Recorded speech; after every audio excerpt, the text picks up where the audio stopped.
চমৎকার প্রশ্নের উত্তর দিয়ে প্রশ্ন করেছেন চমৎকার করে। আল্লাহর নবী রজব চাঁদের 27 তারিখ মেরাজে গেলেন। এই 27 কেন? কোরআন নাজিল হয়েছে রজব মাসে 27 তারিখ, কদর রাত্রি যেটা বলা হয়। 27 কেন? 27 বছর এক রাত্রে চলে গেল, এইখানেও 27। 27 কে আবার মোটামুটি একটা মানে হলুদ কার্ড দিয়ে গেছে। সবার বেলা যা চাই আপনার বেলা কিন্তু তা না। আমি বুঝাইতেছি যে আপনি ওগুলো কইেন না, মানে যা হইবার হয়ে গেছে, আরো কিছু বাকি আছে। এক ভদ্রলোক কবরস্থানের পাশ দিয়ে রওনা করছে। কবরস্থানের মধ্যে যে মানুষ মাটি দিলি, অনেকদিন পরে যে দেখা গেছে মানুষের হাড় গোড় দেখা যায় বাইরে, একটা মানুষের একটা মাথার খুলি, মহিলাকে একটা মাথার খুলি। এক ভদ্রলোক দেখা মাথাটার মধ্যে আবার দেখছে কপালের মধ্যে লেখা আছে যা হইবার তা হয়ে গেছে, আরো কিছু বাকি আছে। এই ভদ্রলোক এই মানুষটা মারা গেছে, মারা যাওয়ার পরে তার কিছু থাকে না, কিন্তু কপালের মধ্যে লেখা আছে যা হইবার তা হয়ে গেছে, আরো কিছু বাকি আছে। বাকিটা কি এটা দেখতে হবে। এই মাথার খুলিটা লেওয়া পাগলায় বাড়িতে গেছে। বাড়িতে বউর জ্বরে গিয়া কানের মধ্যে ওইটা খেয়ে দিচ্ছে বান দেয়া। সকাল বিকাল দেখে বউ একদিন দেখে ফেলাইছে, চিরে ঘরের কানের মধ্যে উঠে গিয়ে গড়নাচ্ছি স্বামী ঘরের কানের মধ্যে উঠে কিছু রাখলো কিটা। কিছু মহিলা আছে না, একটু সন্দেহটা বেশি করে, আর সন্দেহ করার কাম হইতো করছে। সকাল বিকাল যদি কানের মধ্যে উঠে, তো সন্দেহ করার কাম না। অনেক ওই স্বামী গেছে নদীতে গোসল করতে, আর বউ গিয়ে কানের মধ্যে উঠতেছে একটা মহিলার মাথা, মরা মানুষের মাথা। মানে ওই কইতাছে এই দেখছো এই লিগি তো কানের মধ্যে উঠি। বিয়া হওয়ার আগে মনে আমার ওই প্রেম টেম করছিল, ওই প্রেম করে ওই মেয়ে যখন আমার বিয়ে করে ফেলেছে, মেয়ে বিষকে আত্মহত্যা করছে, যে কোনো ভাবে আত্মহত্যা করছে, সুখ ভুলতে পারে না, ওই মাথাটা স্মৃতি শুরু রেখে দিছে। এইটা আর আমি ঘরে রাখতে দিব না। এইটা করছে কি দিয়া দয়া করে একটা আতু দিয়া বাড়ছে পাড়ার মধ্যে বাইকটা ফাঁকি করছে, ফাঁকি করে পাউডার বানাইছে, পাউডার বানায় ড্রেনের মধ্যে ফালাই দিছে। মানে স্বামী ঘরে নদী থেকে বাইতে এসে বাইতে গিয়ে যখন কারেন্ট উঠছে, আজকের কারেন্ট কোনো কাম হইব না। ওকে ওইটা সাইডা দিয়েছে। আরে কিসের সব বুঝছি তো, তোমার মনের মানুষ আসছিল, তোমার পাই নাই দিকে মারা গেছে।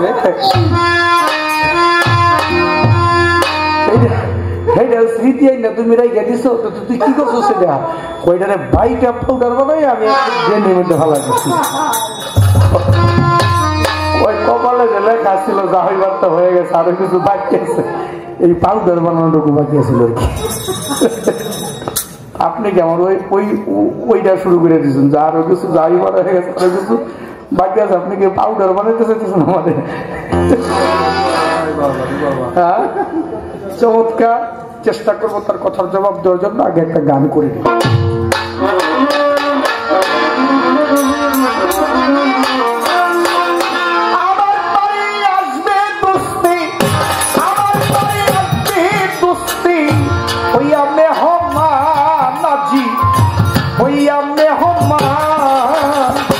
যাও ফেরেশতা ফুলে ফলে সাজাও আসমান, যাও ফেরেশতা ফুলে ফলে সাজাও আসমান।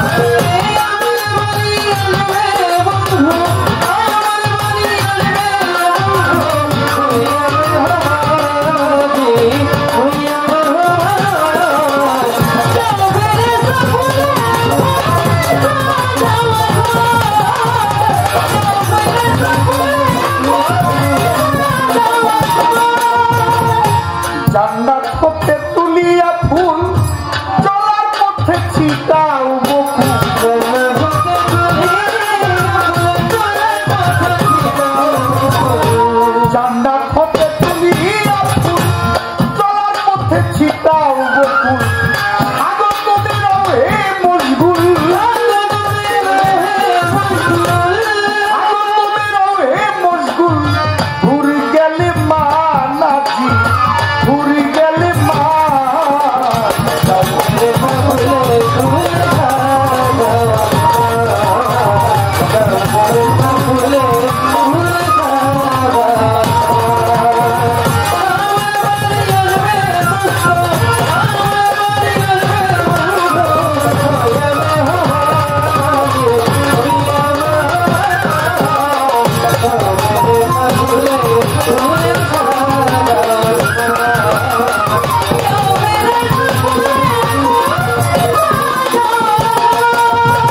প্রশ্ন করেছে আমাকে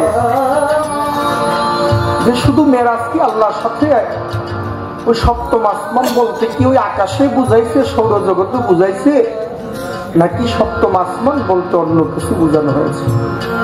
আবারে এর জন্যই প্রথম বলেছিলাম যে জগতের মধ্যে যারা গুরুর কাছে বায়াত হয় নাই তারা বুঝবে না মেরাজ কি জিনিস, অপূর্ণতা থেকে যাবে, ইতিহাস শুনে যাবে। ইতিহাস পড়লে জ্ঞান অর্জন হয় না। ইতিহাসকে ভেঙে দর্শনে রূপান্তরিত যদি কেউ করতে পারে তাহলে দেখবেন এই মেরাজ শব্দটা বোঝা যাবে। মেরাজ কাকে বলে?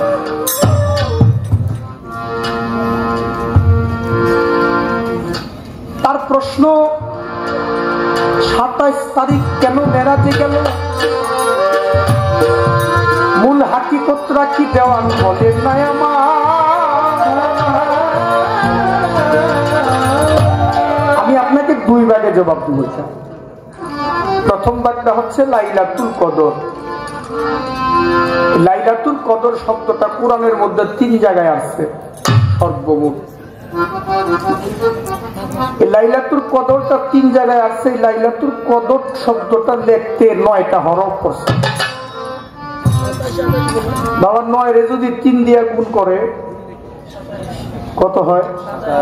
3 নং 27। এটা হলো জাগতিক।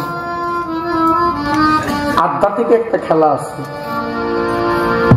মানুষের দেহের মধ্যে 9টা বাতুন আছে। এই 9টা বাতুন তার মধ্যে পরিশুদ্ধ হয়ে যায়, তার মধ্যে 3-এর হিসাব জাগৃত হয়ে যায়। আলিফ লাম মিম। যার মধ্যে 3 জাগৃত হয়ে যায় তাহলে আগে করতে হবে 9 জাগৃত। আপনি যদি 9 জাগৃত করেন তাহলে 3 জাগৃত হয়ে যাবে আলিফ লাম মিম। তাহলে 3 কে 9 দিয়ে গুণ দিলে 27। এইখানে 27। আল্লাহ নবী মেরাজে যাবে, বোরাকে উঠে যায়।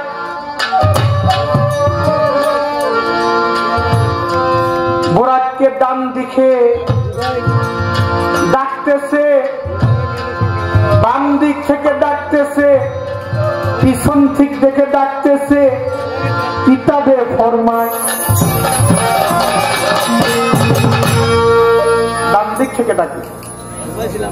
জিব্রাইল কে আল্লাহর নবী জিজ্ঞেস করো, জিব্রাইল আমি তো মেরাজে যাচ্ছি। মেরাজ শব্দটার আবিধানিক অর্থ হচ্ছে মেরাজে যারা যায়, বোরাক, যে বোরাকটা, বোরাক শব্দের আবিধানিক অর্থ হচ্ছে বিদ্যুতের চাইতে বেশি দ্রুত গতিত। আল্লাহর নবী তার নয়ন যুগলটা যেখানে গিয়া পড়তো সেখানে বোরাকের পাও দুইটা গিয়া পড়তো।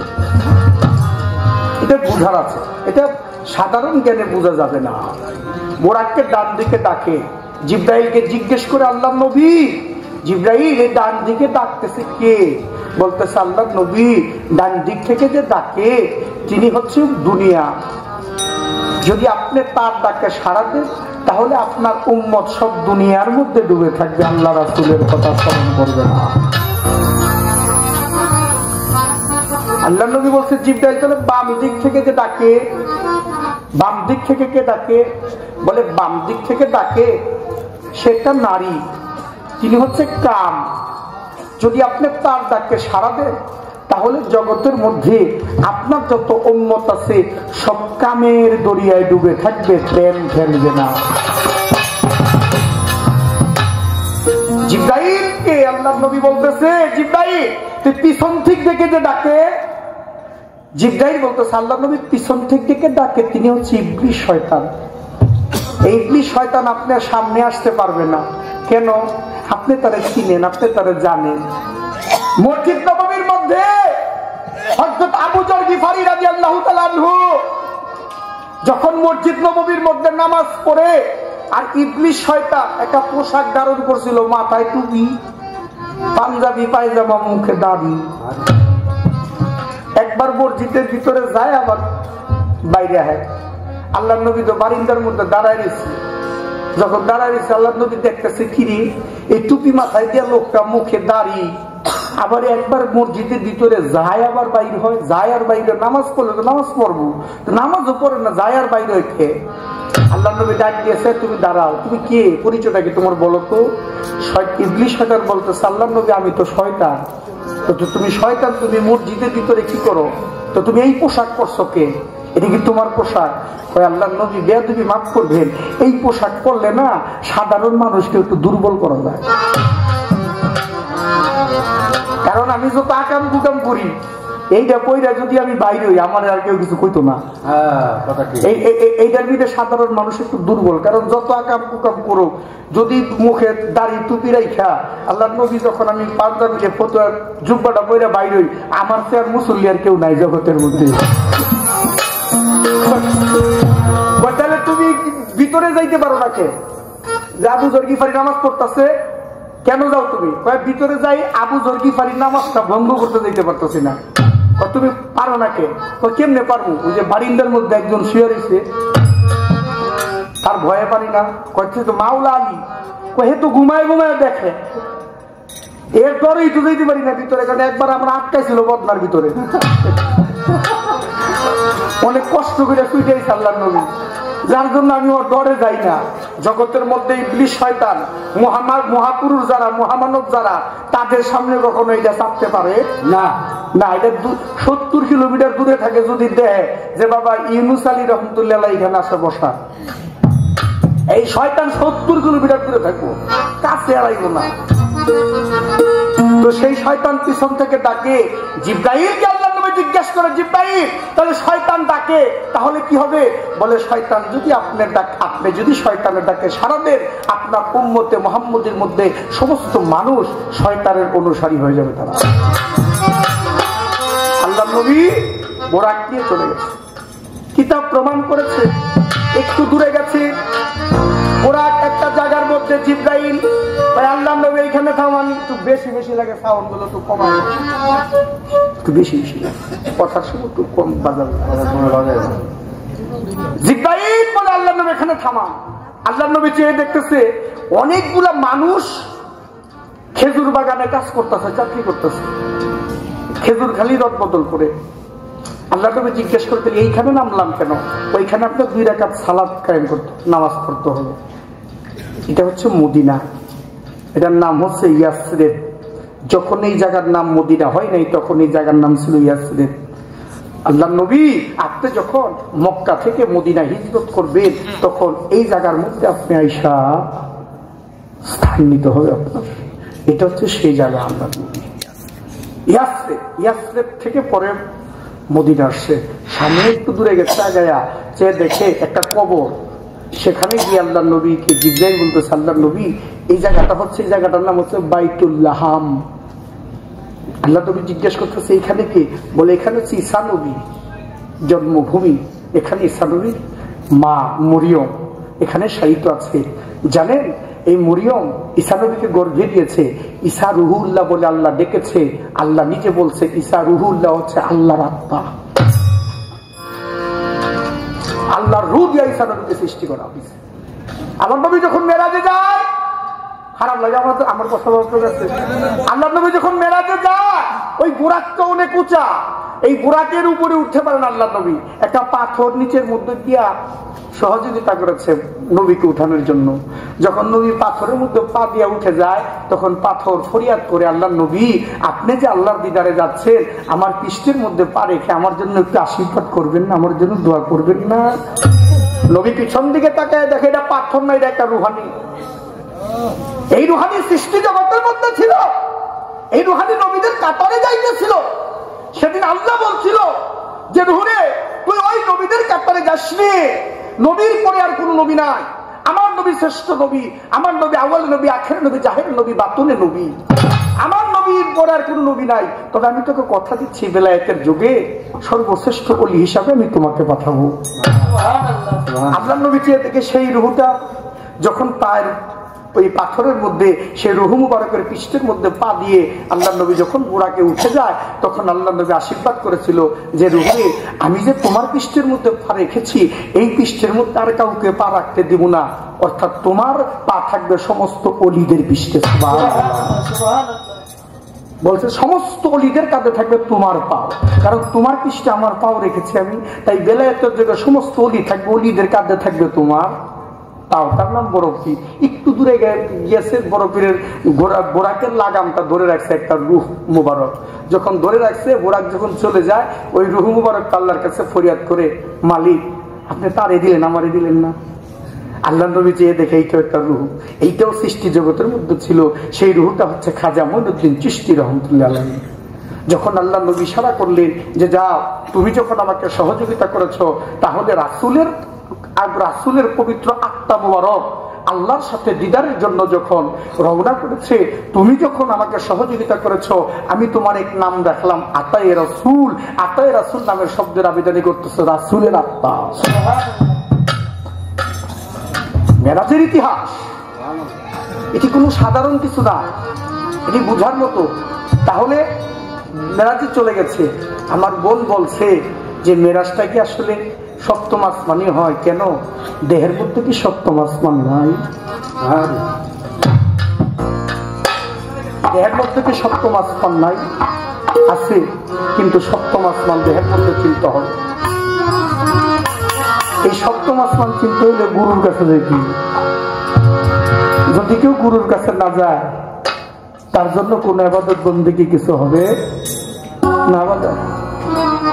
এই পৃথিবীর মধ্যে দেখেন আমরা যেই যা কিছু করি না কেন, যা কিছু বলি আমরা মুখে মুখে যদি বলি এটা কাজে দিবে না, হৃদয়ের মধ্যে স্থাপন করতে হবে। তাই গানের মধ্যে বলেছেন এই দেহেরই সপ্তম তলা ভেদ করিয়া রাসূলুল্লাহ, এই দেহেরই সপ্তম এই দেহেরই সপ্তম তলা ভেদ করিয়া রাসূলুল্লাহ আশেক পাইছে মাশকের মিলন পাগল, আশেক পাইছে মাশকের মিলন নবী নূরি তো যার লাগিয়া কান্দে রে যার মন জগতে, যার লাগিয়া কান্দে রে যার মন নবী নূরি তো যার লাগিয়া কান্দে রে যার মন।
প্রথম দরজায় গেলেন নবী মোস্তফায়, তালায় তালায় সবই নিরঞ্জন। বাবারে না পাইয়া সারা শব্দ দেখিয়া দরজা বন্ধ,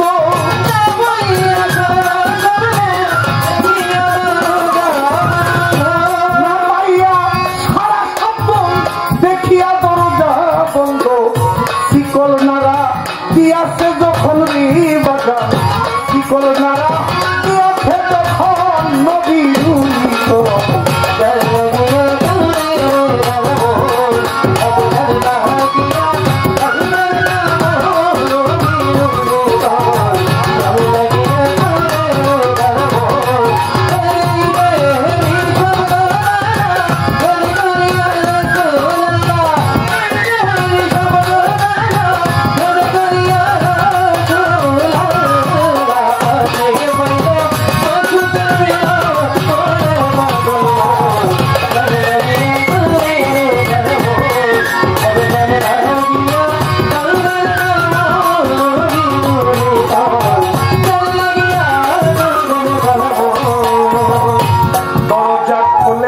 তাই সারা শব্দ কিছু নাই, দেখে একজন মানুষের মতন।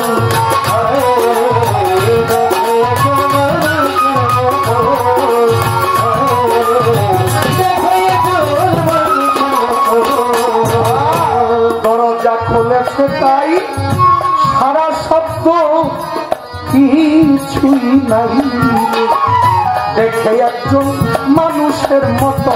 ও তার দূর হইয়াছে দুটি আখি আমার, নবীর দিকে চাইয়া থাকি।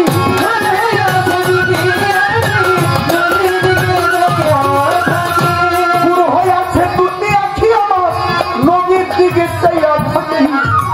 আখি জলে বাসিয়া বদন দেখা, আখি জলে বাসিয়া বদন নবী মুজিত।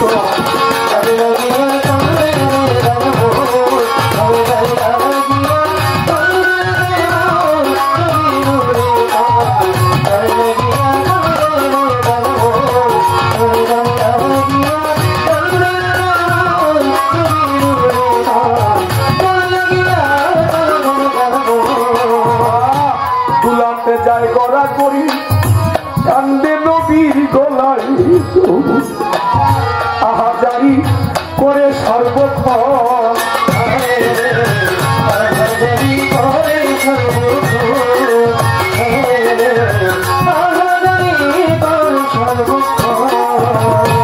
দুলাতে যায় গড়া করি, কান্দে নবীর গলায় ধরি আহাজারি করে সর্বক্ষণ।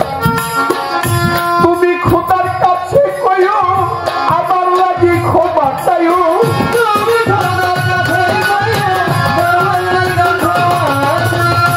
তুমি খোদার কাছে কইও আমার লাগি ক্ষমা চাইও। আমি পাপী হইলা গন্ধম খাই যখন, আমি পাপী হইলা গন্ধম খাই যখন নবী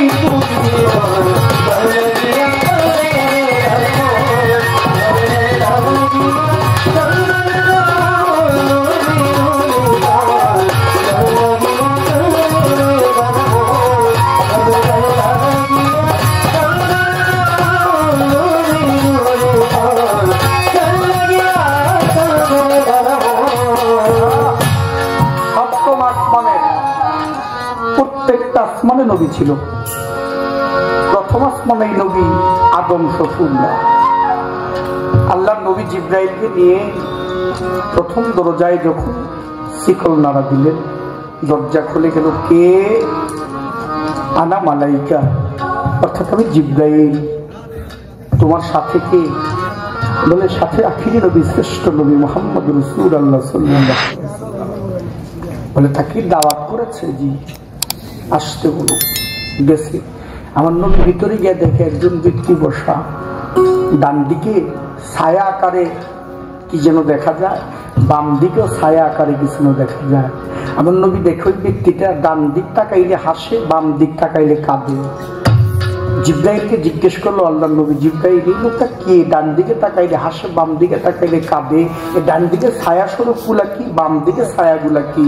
তখন জিব্রাইল বলেছিল আল্লাহর নবী তিনি আপনার আদি পিতা হযরত আদম শফিউল্লাহ। সর্বপ্রথম নূরের বিকাশ হয়েছিল আপনি তার পেশানির মাধ্যমে।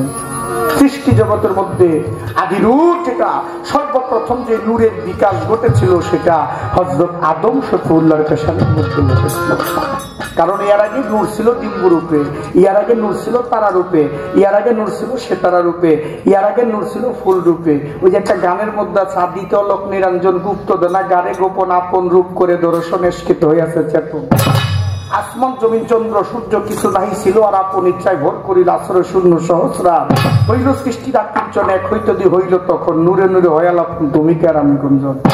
ওহি নূরের অংশ হইতে নূর যখন বেশি কবি স্রষ্টাতে সৃষ্টি হয় তুমি তোমার আমার আমি।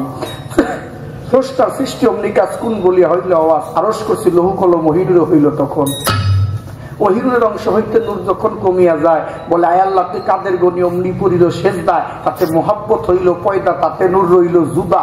পঞ্চভাগে করে সেজদা তৈয়ার হইল পাকপান যাতন। পঞ্চ আত্মা পঞ্চপ্রেমে পঞ্চরস হইল উদয়, পঞ্চভাবে পঞ্চতত্ত্বে খেলছেন খেলার দয়াময়।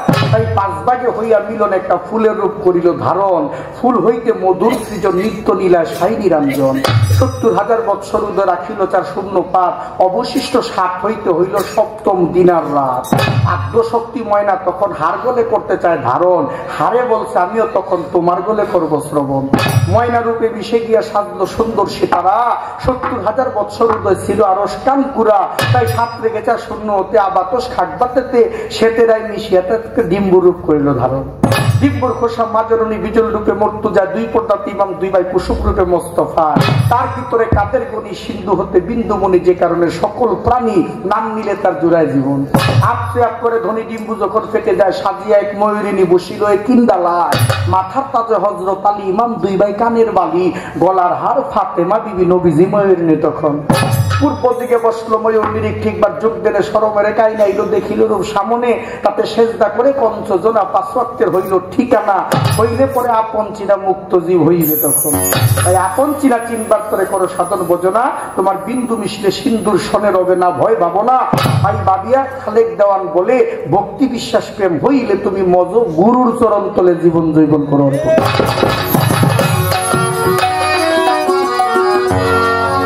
আল্লাহ নবী যখন আপনি ডিম্ব রূপে ছিলেন, আপনি তারকা রূপে ছিলেন, আপনি সেতারা রূপে ছিলেন, ফুল রূপে ছিলেন, কিন্তু সকল সৃষ্টির মূলে এই আদি পিতা আদম শফিউল্লাহর পেশানির মধ্যে আপনি বিকশিত হয়েছিলেন।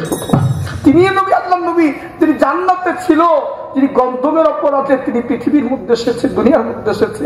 তিনি আপনার কাছে পানা চায়, আপনার কাছে দোয়া চায় আল্লাহ, যে আল্লাহর কাছে যেন আপনি তার জন্য সুপারিশ করেন। বাবা বহু ইতিহাস, অনেক লম্বা ঘটনা, তাই আমি সংক্ষিপ্ত আকারে তার কথাগুলো আলোচনা করতে চেষ্টা করলাম। তবে এই জায়গার মধ্যে একটা গান আমার গাইতে তুলাতে যায় ওরা করি কান্দে নবী গলা করি আহাজারি করে সর্ব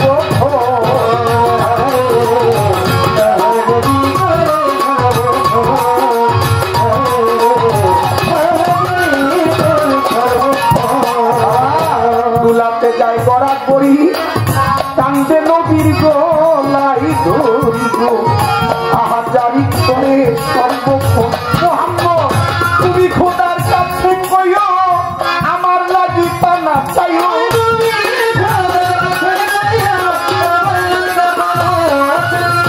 তুমি খোদার কাছে কইও আমার লাগি দোয়া চাইও। আমি পাপি হইলাম গন্ধম খাই যখন গোয়াবি, পাপি হইলাম গন্ধম খাই যখন নবী মুজিত।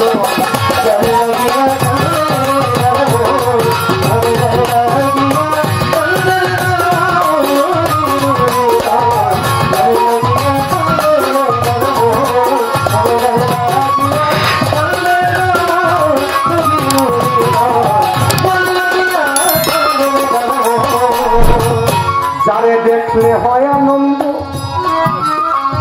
সেই তো আমার প্রাণ গো। গোবিন্দ নিরানন্দ থাকে না তখন নিরানন্দ থাকে না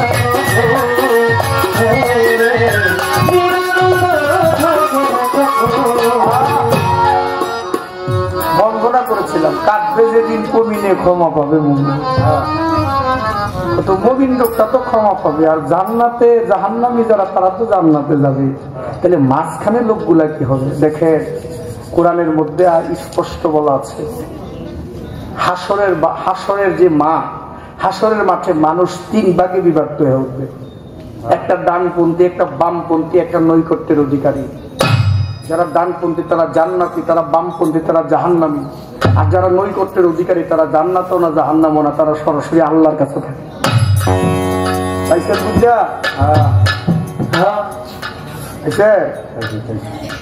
হ্যাঁ, জান্নাতও যাবো না জাহান্নামও যাবো না। একদল লোক জান্নাতে আল্লাহ পাঠাই দিচ্ছে ধাক্কা দিয়া। আল্লাহ হুনতাছে খালি হাউ দাউ করে কান্নাকাটি করতেছে। আল্লাহ জিব্রাইল পাঠাইছে, জিব্রাইল যাও তো গিয়ে দেখো তো কাম দেখে। জান্নাত হলো শান্তির স্থান, কাম দেখে জিব্রাইলকে জিজ্ঞেস করছে, হে জান্নাতবাসী তোমরা কি কোনো অশান্তিতে আছো? তোমরা জান্নাতের মধ্যে কাঁদো কেন? কই আমরা অশান্তিতে আছি। কি অশান্তিতে? জান্নাত হলো শান্তির স্থান, তো তোমরা এইখানে অশান্তিতে কেন? তোমরা কান্না করো কেন বলো তো দেখি। বলতেছে জিব্রাইল তুমি আল্লাহকে গিয়ে বলো তো আমরা পৃথিবীর মধ্যে জান্নাতের সাথে প্রেম করি নাই, প্রেম করেছিলাম আল্লাহর সাথে।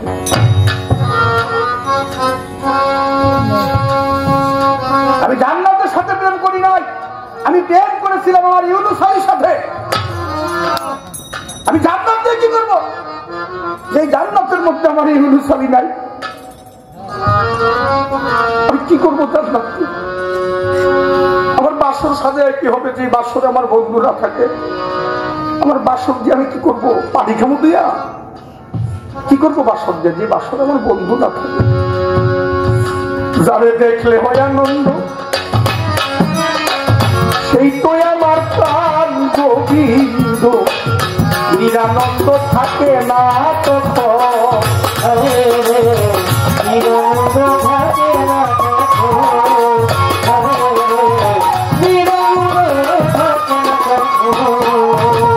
যারে দেখলে হয় আনন্দ বাবারে সে তো আমার প্রাণ গোবিন্দ নিরানন্দ থাকে না তখন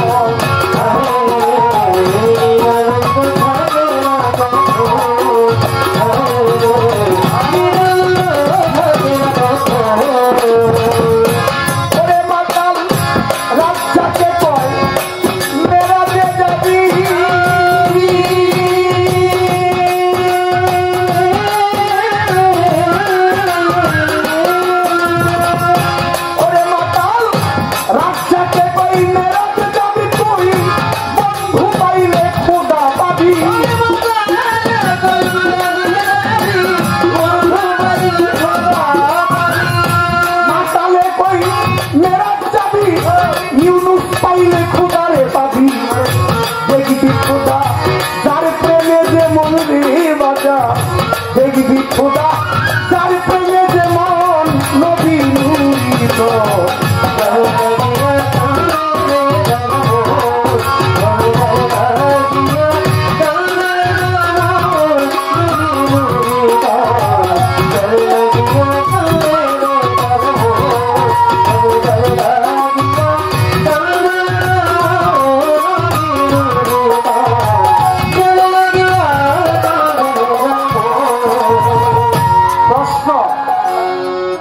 যাহা ছিল জবাব গেলাম দিয়া।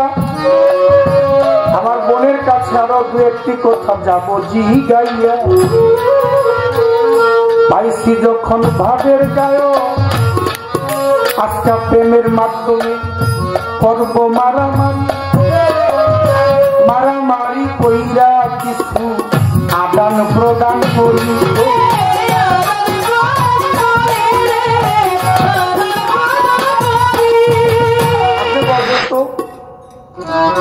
বুখারী শরীফ পঞ্চম খণ্ড হাদিস শরীফের মধ্যে আছে আল্লাহর নবী হেরা পর্বত গুহায় সাধনা করেছে 15টা বৎসর। নবী যখন 15 বছর হেরা পর্বত গুহায় সাধনা করে, সেই সাধনাটা হচ্ছে ধ্যানের সাধনা বলা হয়। বুখারীতে স্পষ্ট আছে, আল্লাহর নবী যখন প্রবেশ করে তখন আমার নবীর বয়স ছিল 25। তখন মা খাদিজা তুল কুবরা কে বিয়ে করেছিলেন, তার বয়স ছিল 40। নবী 25 বছর বয়সে খাদিজা মাকে বিয়ে করে তিনি হেরা পর্বত গুহায় প্রবেশ করলেন। 15 বছর ধ্যান সাধনা করার পরে 40 বছর বয়সে আল্লাহ জিবরাইল আসলেন। জিবরাইল এসে আমার নবীকে বললেন, আপনি পড়েন। আমার নবীকে বললে পড়েন, ইকরা বিসমি রাব্বুকাল্লাযী খালাক, খালাকাল ইনসানা মিন আলাক। পবিত্র কোরআনের সূরা আলাকের প্রথম 5টি আয়াত নিয়ে আল্লাহর জিবরাইল আমার নবীর কাছে আছে। আমার নবী বলছে, আনা উম্মি, আমি পড়তে জানি না। এটা আমি বলি না, কিতাব বলে। আল্লাহ নবী বলছে, আনা উম্মি, আমি পড়তে জানি না। জিবরাইল নাকি আমার নবীকে ধরে জোর করে 3টা চাপ দিয়েছিল। যখনই 3টা চাপ দিয়েছিল আল্লাহর নবীকে ধরে, তারপরে নাকি নবী পড়তে পারছে। তাহলে এখানে জিবরাইল যদি নবীকে চাপ দিয়ে থাকে, আর সেই জিবরাইলের চাপে যদি নবী পড়তে পারে, তাহলে এখানে নবীর উপর দাও হয়ে যাবে না জিবরাইল? কি মানে কোনটা করুন? আমি কি নবী বিশ্বাস করবো না হাদিস বিশ্বাস করবো? লালন সাই বলছে না যে এক কুল গড়ো আরেক কুল ছাড়ো, একটা গান আছে না? তাহলে কোন কুলে যাবি তুই মনো রাখ, গানও কিন্তু আছে না। আমরা কোন কুলে যাবো রে ভাই? এটা বেজালটা তো আপনি মিটাই দিবেন তো। এটা কি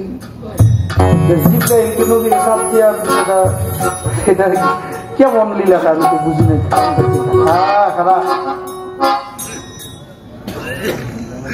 কিছুক্ষণ পরে আবার আরেক জিবরাইল এসে আরেক পেয়েছে।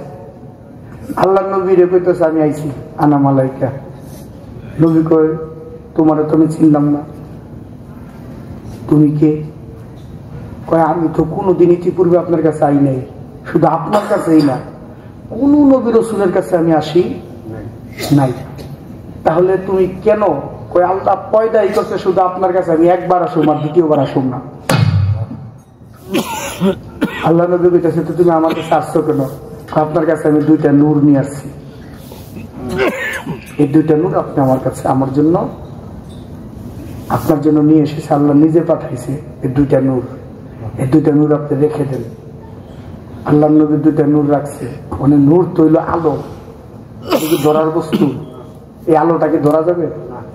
এই আলোটা যেটার মধ্যে ফুইটা উঠছে ওইটা বস্তুটা ধরা যাবে, আলোটাকে ধরা যায়? আল্লাহ জিবরাইল কইতেছে, আল্লাহ নবী, আমি জীবনও কোনোদিন এই আসি নাই, সৃষ্টির পরে আপনার কাছে আইলাম, আর কোনোদিন আসুন না, কোন নবী রাসূলের কাছে আসি নাই। আল্লাহ পাঠাইছি স্পেশাল ভাবে আপনার জন্য, আপনারে দিয়ে গেলাম 2টা নূর, আর কোনোদিন আমি কারো কাছে আসবো না। আমার একটু জানার বিষয়, এই 2টা নূর বলতে কি বুঝাইছে?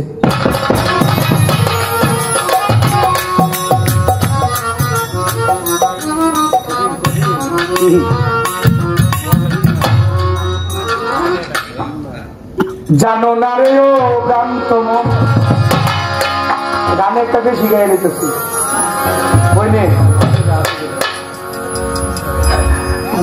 বাপ হয়ে গেল, আমি গায়ে বললে আমি আর কোনো চাই না। জানো না রে ও ভ্রান্ত মন, কিসে গুরুর ভজন হবে? ওরে যার শোনে নাই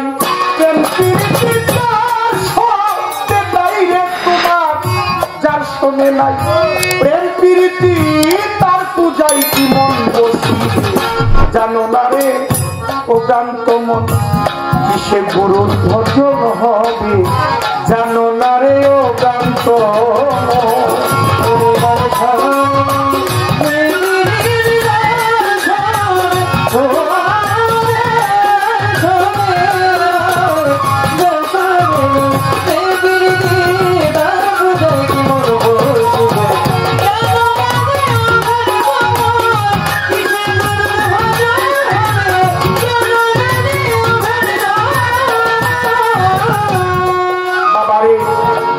বদন দেখা মাত্র মনে জাগে আনন্দ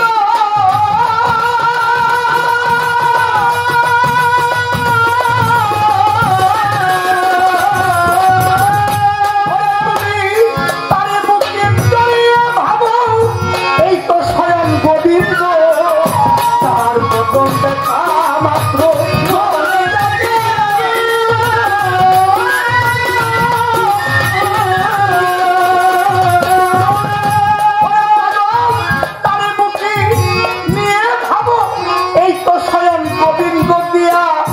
প্রতি অঙ্গে প্রতি অঙ্গ করিয়া দয়ালের সঙ্গ প্রতি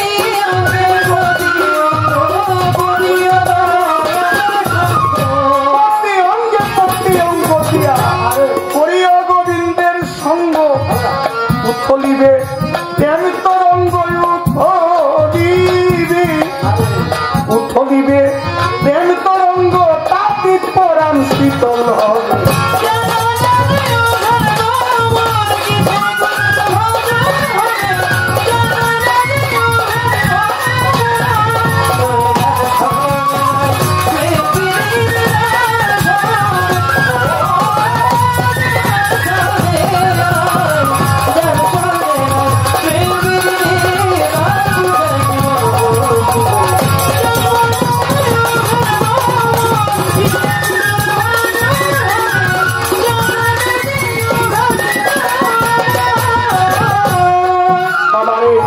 প্রেম সোহাগে কাছে টানো প্রিয় কিংবা প্রিয়জন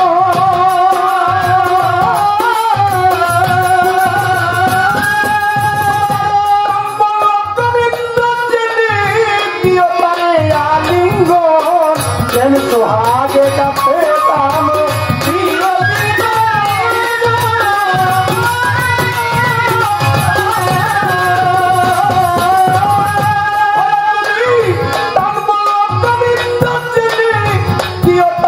আলিঙ্গন তোমার মুখে যাহা মিঠা লাগে সইতা দাও গোবিন্দের ভুগে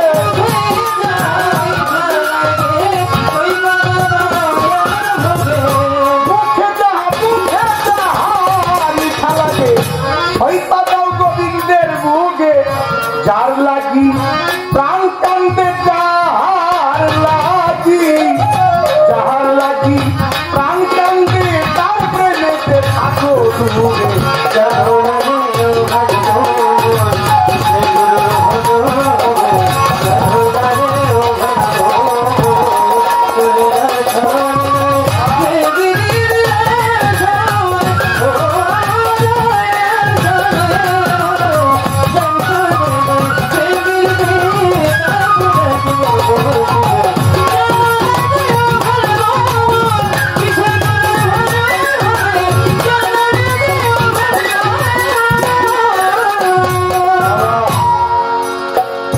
যার সঙ্গে যার গোপন পিড়ি গোপনে আদান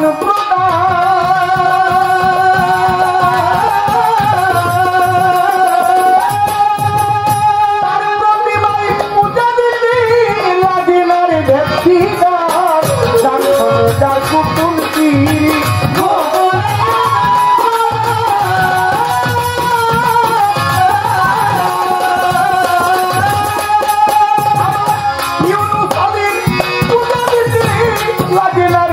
বিধান তোমার পঞ্চরসে কাত্রি করা তেম রসের হাড়িতে ভরা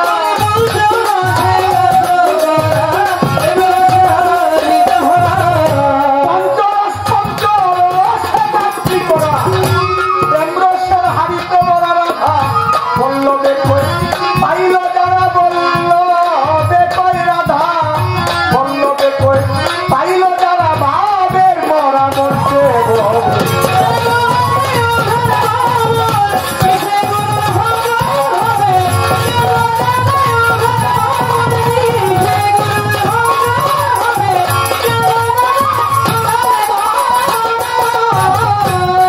যার মধ্যে রস আছে তারে রসিক বলে আর যার মধ্যে রস নাই তারে রসিক বলবে না।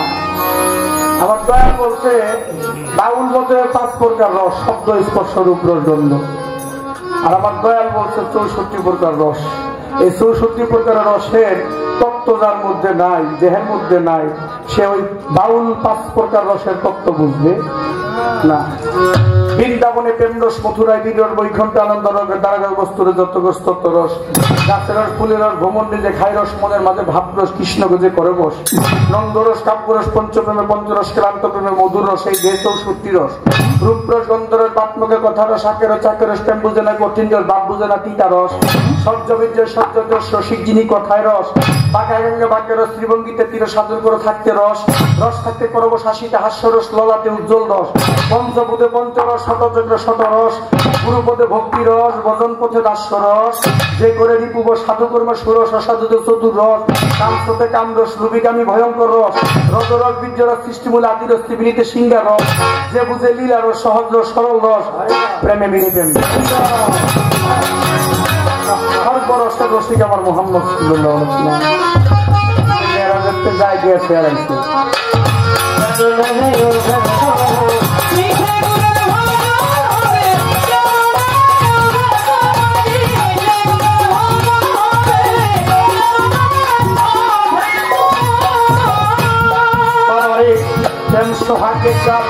তোমার যার সঙ্গে যার গোপন পিড়ি, গোপনে আদান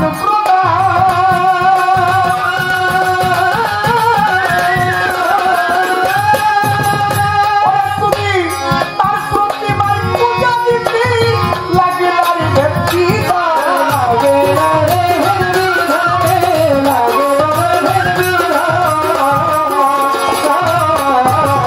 যার সঙ্গে যার গোপন পিড়ি, গোপনে আদান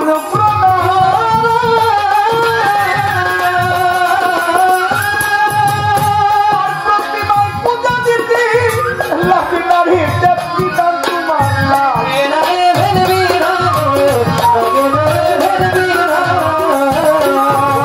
পঞ্চরসে চাকরি করা, দেবরসের হাড়িতে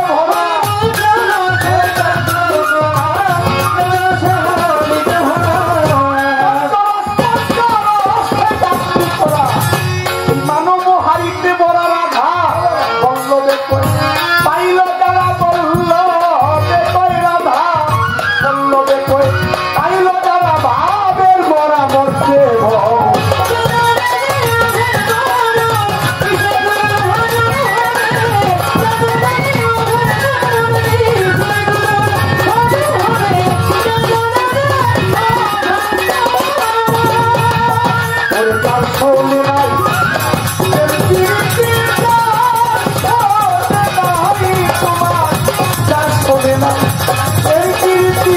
তার পূজাই জীবন করছি, জানো না রে ও জানতো না সে গুরুর ভজন হবে, জানো না রে ও জানতো না সে কৃষ্ণের ভজন হবে, তুমি জানো না রে ও জানতো না সে দয়াল বাবা নিউনুল আলী রহমতুল্লাহ আলাইহি ভজন হবে, তুমি জানো না রে ও ভ্রান্ত।